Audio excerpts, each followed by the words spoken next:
Trump claims he saved Merry Christmas from assault, despite Obama having said it every year. In the last hours of Christmas Eve, Donald Trump took to Twitter to repeat his claim he was responsible for the return of people wishing each other a Merry Christmas. The U.S. president has long railed against the phrase Happy Holidays, which he deems excessively politically correct, while seeking to perpetuate the idea U.S. citizens have been barred from using the more traditional festive greeting. But the leader's insistence he had led the charge against the assault of our cherished and beautiful phrase prompted many to recount countless examples of his predecessor, Barack Obama, wishing Americans a Merry Christmas during his presidency. Late on Christmas Eve night, Mr. Trump tweeted, "People are proud to be saying Merry Christmas again. I am proud to have led the charge against the assault of our cherished and beautiful phrase. Merry Christmas." The message prompted other users to share a video showing the former leader of the free world employing the supposedly frowned-upon phrase. "Merry Christmas to you too, sir. Although, respectfully, we never stopped saying it." Daniel P. Redman wrote, "Hear us your predecessor saying it a bunch of times. Merry Christmas and Happy Holidays to you and your family, sir."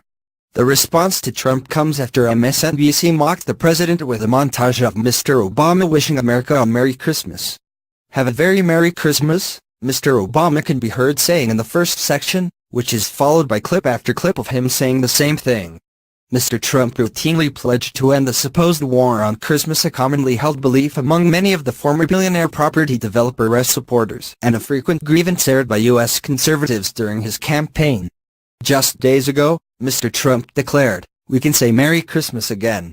Mr. Trump supporters have claimed the secular and more inclusive salutation of Happy Holiday, which takes account of the non-Christian holidays and celebrations that take place around the same time, was disrespectful to the Christian population. Hinting the saying had gone out of fashion, Mr. Trump claimed on the campaign trail that Americans would say Merry Christmas in every store once he was in the White House. The former reality TV star even made sure his official Christmas card reflected this sentiment by wishing Americans a Merry Christmas and a Happy New Year, instead of the generic welcome of Happy Holidays. His critics suggest he emphasizes the freedom to say Merry Christmas in an effort to pander to the evangelical vote and bolster his support among Christian conservatives. Despite courting the Christian vote, 81% of white evangelicals voted for Mr. Trump. The president is not a regular churchgoer, and his references to Christianity tend to center on political issues and talking points. President Trump used his speech at the Value Voters Summit, the annual conference of an anti-LGBT organization classified as a hate group, last month to rail against the more religiously neutral greeting Happy Holidays. Mr. Trump, the first sitting president to address socially conservative activists and elected officials at the Washington conference, got his biggest applause for discussing Christmas, rather than the economy or the border wall. "We're getting near that beautiful Christmas season that people don't talk about anymore. They don't use the word Christmas, because that's not politically correct," he said, prompting heavy applause and cheers from the audience. "You go to department stores and they will say Happy New Year, or they will say other things and it will be red, they'll have it painted.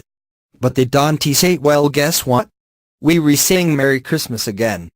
Despite the president's disdain for less traditional festive greetings, it appears the message had not made it to many of his businesses, which opted to tweet out Happy Holidays to followers, as did his daughter, Ivanka.